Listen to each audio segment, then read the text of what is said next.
اگر آپ ان 5 حالتوں میں خاموش رہتے ہیں اور کچھ نہیں کرتے تو اس دنیا میں آپ سے بڑا بے وقوف کوئی نہیں۔ 5 قسم کے حالات میں کبھی بھی خاموش نہ رہیں۔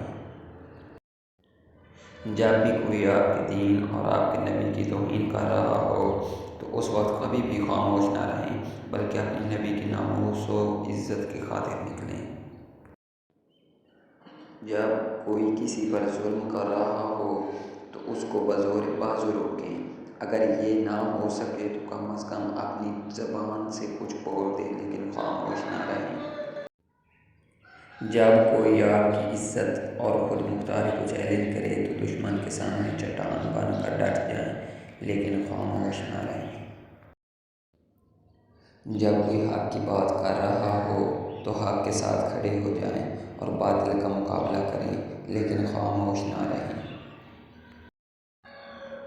جب 2 لوگ آپس میں لڑ رہے ہوں تو ساتھ کھڑے تماشا نہ دیکھیں، بلکہ روکنے کی کوشش کریں۔ اس وقت آپ کی خاموشی کو آپ کی بے وقوفی سمجھا جائے گا۔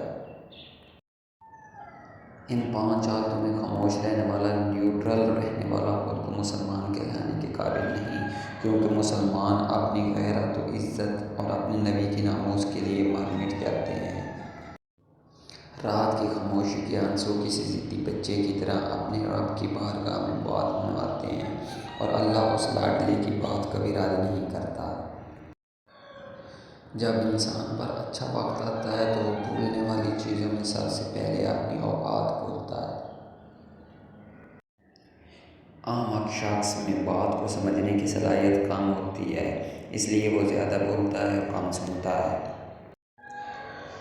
انسان کا زوال تب شروع ہوتا ہے جب وہ اپنے مخلص لوگوں سے منافقت شروع کر دیتا ہے۔